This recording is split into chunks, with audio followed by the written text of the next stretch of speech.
It's funny. Sometimes the most powerful, most game-changing ideas aren't found in some huge textbook. Nah, they're hidden in the smallest packages imaginable, like a simple 4-line verse.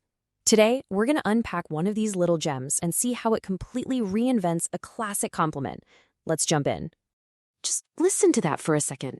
Even if you don't know the language, there's a certain music to it, right? A beautiful rhythm that pulls you in before you even know what the words mean. All right, so let's break this down.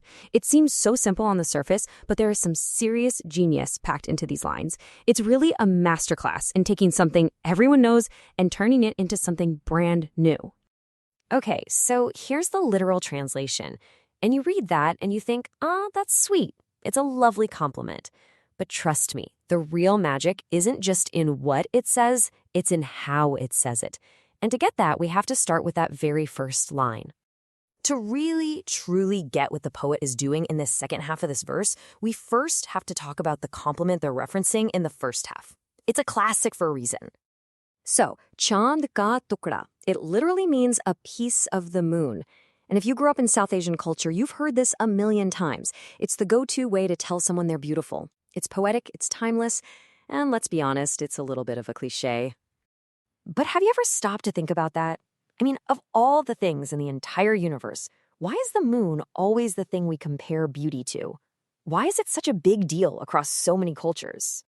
Well, for centuries, the moon has been this symbol of perfect, serene, almost untouchable beauty. It's the gold standard. So when you call someone a piece of the moon, you're saying they share a part of that perfection. It's pretty much the highest praise you can give.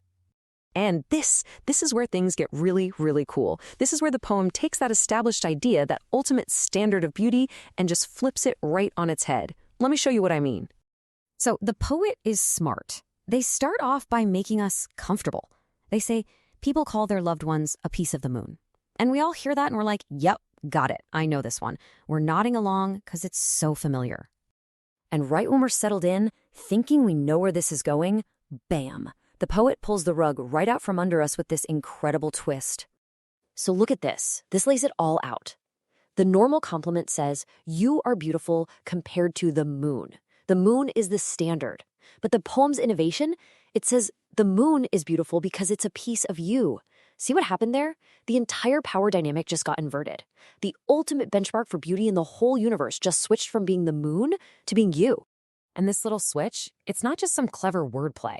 It elevates the compliment to a whole new level. It becomes something so much deeper and way more powerful emotionally.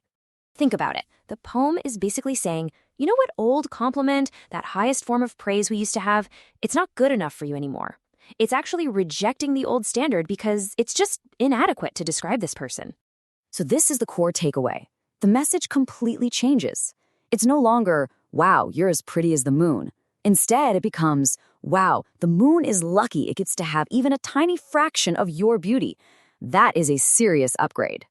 And this really nails the central idea. I mean, there is a massive difference between being a small piece of something beautiful and being the origin point, the actual source where all that beauty comes from. One is a comparison. The other is a coronation. You're not just like the queen. You are the queen. Okay, so now that we've peeled back all those layers and we get what's really going on, let's go back to the beginning and listen to the verse one last time. It hits different now, doesn't it? You can feel the weight of that second half. It lands with so much more power, so much more cleverness. The words are exactly the same, but now they mean something completely new to us. And that's really the magic, isn't it? That's what we've been digging into today. How a simple little twist of language, flipping a familiar idea, can just explode with new meaning. It turns a standard nice compliment into this absolutely breathtaking tribute. And it really makes you wonder, right? I mean, taking it beyond just poetry, what are the familiar ideas in our own lives that we could flip on their head to say something more true, more powerful, more original?